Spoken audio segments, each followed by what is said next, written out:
সদ্য অর্থাৎ 2 মাস হয়েছে স্কুলে জয়েন করেছি, আর তার মধ্যেই ভোটের ডিউটি দিয়ে দিয়েছে। তো বসিরহাট সার্কেলে যেখানে ট্রেনিং হচ্ছে, তো সেখানে আসতে হলো যথারীতি, এবং আমি স্কুলটা খুঁজে পেলাম এবং সেখানে ঢুকে যাচ্ছি। তো ঢুকে দেখি বিশাল অনেক মানে অনেক শিক্ষক এসছেন, শিক্ষকরা বিভিন্ন প্রফেশনে যারা যুক্ত তারা ট্রেনিংয়ের জন্য এসছেন। তো আমার ট্রেনিং হচ্ছে যে ফাস্ট পোলিং। তো যথারীতি ঢুকছি ভেতরে, কি আমার যেহেতু 34 নম্বর ঘর, 34 নম্বর ঘরে যেতে হবে। তার আগে ঢুকে দেখি প্রথমে বলছে যে ওআরএস ওয়াটার। তো আমি সেখান থেকে জল নিয়ে নিলাম। জল নিয়ে এবারে জানলাম যে সিঁড়ি দিয়ে ওপরে উঠতে হবে। তো স্কুলটা ভালোই বড়, একটা বয়েজ স্কুল, খুব নাম করা স্কুল শুনেছি বসিরহাটে। তো সিঁড়ি দিয়ে উঠছি এবং আমার সঙ্গে কজন বন্ধুও আছে, তো তার সবাই মিলে যাচ্ছি। তো এই যে বন্ধুরা, তো গিয়ে দেখি এই 34 নম্বর ঘর। 34 নম্বর ঘরে ঢুকে পড়লাম। তো ভিডিও চালিয়েছে প্রথমে, ভিডিওতেই পুরো জিনিসটা বোঝাচ্ছে। তো সেখানে বসে বসে শুনতে হবে, দেখতে হবে। তার আগে একটু বাইরে আসলাম, এসে একটু দেখে নিলাম চারিপাশে। স্কুলটা উপর থেকে বেশ ভালোই লাগছে, খা রোদ, কিন্তু ভালোই লাগছে বেশ।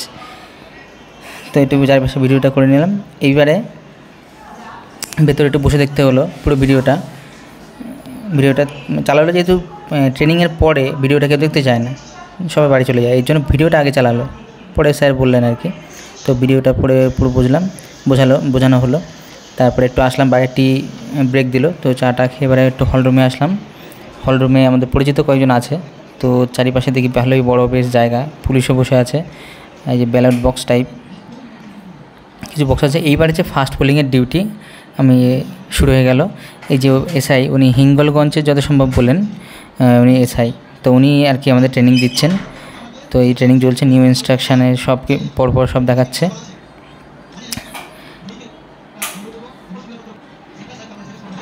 তো ডিসিতে এসে ভোটকর্মীকে কী করতে হবে সেগুলো লিস্ট দিয়ে দিয়েছে। এইবারে প্রথম পোলিং অফিসারের কাজ, যেটার জন্য আমি ট্রেনিংয়ে এসেছি, তো আমার কাজটা বুঝে নিতে হচ্ছে। কিন্তু পরে স্যার বললেন যে প্রিসাইডিং অফিসারের কাজও নাকি আমাদের করতে হয়। শুনেই তো মাথা ঘুরে গেল।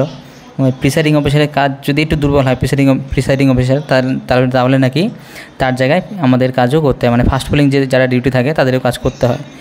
তো রীতিমতো এবারে মানে আমরা সবাই নতুন এখানে, অনেকে জানে, এবার আমিও শুনেছি প্রিসাইডিং অফিসারের কাজ করতে হয়। এসআই স্যার যখন বললেন আর প্রিসাইডিং অফিসারের কাজগুলো যখন দেখানো হলো ভিডিওতে, আমি তো দেখে মাথা ঘুরে গেল। যাই হোক, আস্তে মানে এটা দায়িত্ব আর কি নিতে হবে আর কি। যাই হোক, বললো যে অত চাপ নেই, হয়ে যাবে সব, টিমের মতন কাজ করতে হবে। তারপরে লাস্টে আমার ডাকলো, তোমার সাইন করতে হবে, সাইন না করলে অ্যাবসেন্ট হয়ে যাবে, অ্যাবসেন্ট হয়ে গেলে শো কজ দিয়ে দেবে।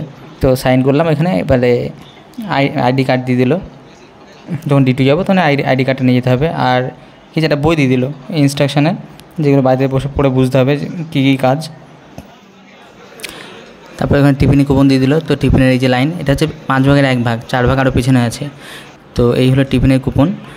তো এখানে টিফিন দেওয়া আছে, এর জন্য এত বড় লাইন। তারা বন্ধু বললো যে তুই টিফিনের কুপনটা দিয়ে দে, আমি নিয়ে নিচ্ছি। এখান থেকে দুজনকে 2টো কুপনে দেওয়া যায়। তো টিফিন শেষ পর্যন্ত কালেক্ট করলাম এবং সবাই মিলে শেয়ার করবো এবার। তো আজকে এই পর্যন্ত, চলো টাটা।